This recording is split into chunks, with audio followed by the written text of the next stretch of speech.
Olá, camaradas, bem-vindos a mais uma aula de História do professor Júlio César. O tema de hoje será a abolição da escravatura. O processo de abolição da escravatura no Brasil foi conduzido pelas elites de maneira lenta durante décadas, com o objetivo de minimizar os prejuízos que teriam com a perda da mão de obra escravizada. Em 1881, durante o período regencial, foi promulgada uma lei que proibiu o tráfico de escravos, a Lei Feijó, mas, no entanto, essa lei não foi cumprida plenamente.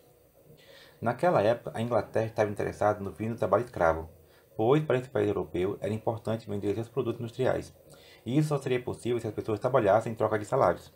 Dessa forma, ela pressionou o Brasil pelo fim do tráfico.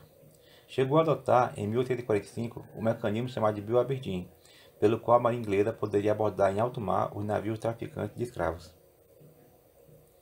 Devido a essa pressão, o Brasil promulgou, em 1850, a Lei Eusébio de Queiroz, que pôs fim ao tráfico de escravos para o Brasil.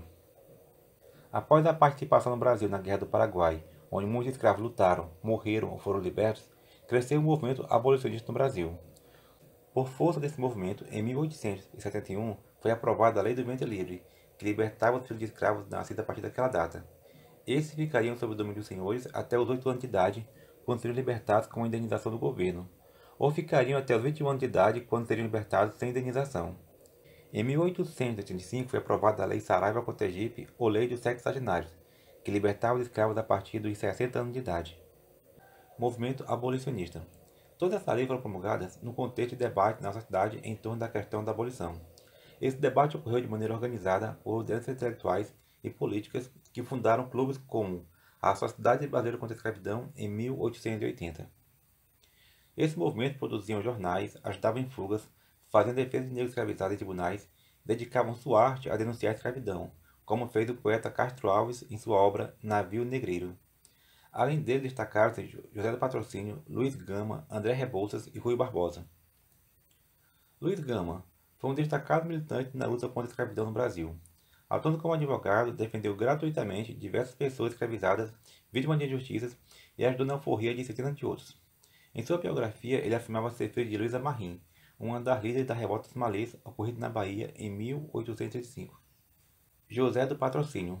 Filho de um líder religioso e uma escrava chamada Mina, José do Patrocínio escreveu de maneira livre e protegido pelo pai, que o preparou para os estudos e o trabalho. Por meio de seus estudos, terminou a faculdade de farmácia em 1864 e entrou em contato com os movimentos políticos da época, o republicanismo e o abolicionismo. Foi um dos fundadores da Sociedade Brasileira contra a Escravidão. André Rebouças, primeiro negro brasileiro a destacar-se na engenharia, ficou conhecido por seus projetos que tratavam do abastecimento de água no Rio de Janeiro, desenvolvimento de um torpedo que seria usado na Guerra do Paraguai, projeto de uma ferrovia do Paraná ao atual Mato Grosso do Sul. Também destacou-se na escrita jornalística, onde debatia a questão da escravidão.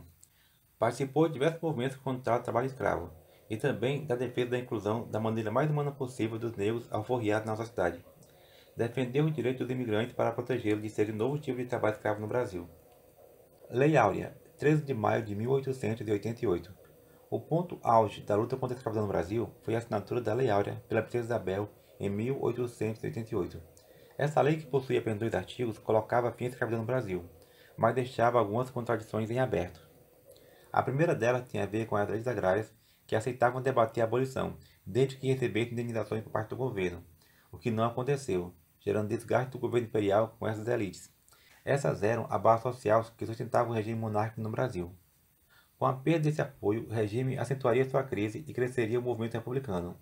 Na verdade, o Império caiu pouco mais de um ano depois da abolição, havendo uma relação direta entre esses fatos. Outra contradição tem a ver com a inclusão dos negros libertos após a escravidão. A maioria destes não restava alternativa a não ser continuar trabalhando em um regime de forte exploração nas fazendas ou migrar para as cidades onde também não teriam empregos dignos. A questão da inclusão dos negros ainda hoje sofre consequências desse passado histórico de mais de 300 anos de escravidão no país.